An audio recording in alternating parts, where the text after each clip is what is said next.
Good morning mga idol. Dito pa rin tayo sa magaspang na lugar. Kahabaan pa rin to mga idol sa Quezon, no. Pero ito yung mga maalon na daan. Ginagawa naman siya yung iba, pero meron talagang portion na malubak talaga siya. Kawawa yung motor mo, lalo kung ganitong maliit. Lumang-luma na yung aking XRM 2019 pa to, kaya luma na to. Buti na nga lang kondisyon to, bagong repack yung aking tinidor. Ayan, yung mga grupo ko nga pala nasa unahan. Halos lahat may mga top box. Kasi nga, pang malayuan talaga ang biyahe namin. Dito, ayan, kahit tanghali na, medyo malamig pa rin talaga yung simoy ng hangin dito. Talagang ramdam mo yung probinsya. Yun lang yung masarap talaga magbiyahe. Ganitong motorsiklo, kahit na maliliit lang na motor, kayang-kaya naman. Meron naman siyang okay na lugar, yung kalsada na. Pero siyempre minsan magugulat ka, magbubulaga ka na lang, lubak-lubak na naman. So kung hindi ka naman araw-araw talaga dito na daan, hindi mo alam kung nasaan banda yung mga butas-butas o yung malalim. Kaya pag ingat talaga. Kaya kailangan talaga dito sa Quezon. Ayan yung camera ko naapaba dahil sa lalim ng lubak.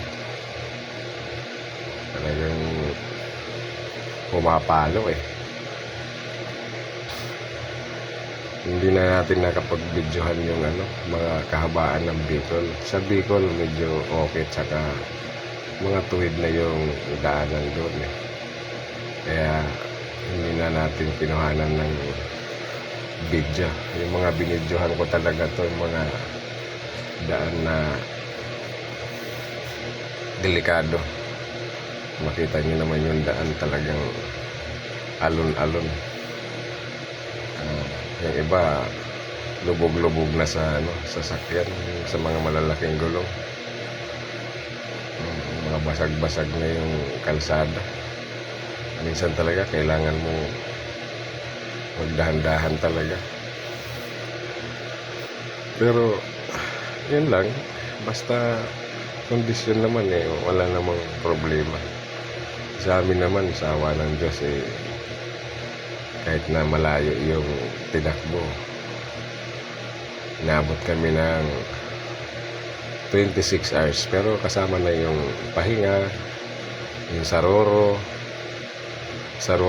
minsan inaabot ng 3 oras bago makatawid. So yung 3 oras, pag natulog ka naman makakapagpahinga ka na,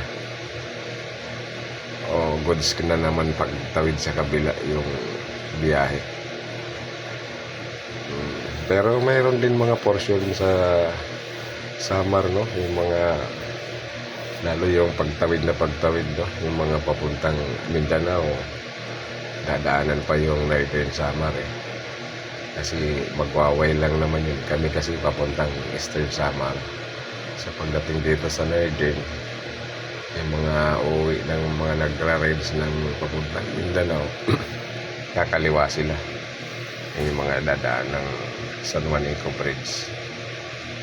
Hindi na kami dadaan papuntang Eastern Samar. Katbalogan na kami, Calbayog. Yan ang daan namin. So ayan, gusto ko lang na ma-share sa inyo na ganito yung daanan dito, yung mga nagbabalak na bumiyahe. So ganyan yung sitwasyon. maigi na paghandaan nyo. Ayan. Knuckle bearing. Yan naman yung mga napipersa dito sa mga ganitong malulubak eh. Saka yan, kailangan yung aking ginawa ko, pina-repack ko na yung tinidor ko kasi mabubulaga ka eh pagka nalubak ka ng malalim. Mas maganda na yung bagong repack. Mura lang naman magpa-repack ng ng tinidor. Kaya yun ang masasabi ko, may re-recommend ako pag mga long drive. Ayan, check nyo dapat yung yung mga knuckle bearing nyo, at saka kailangan kung medyo hindi naman bago, mas maigi nang iparipak nyo yung tinidor para goods na goods pagdating sa lubak-lubak dito eh, maano nyo yung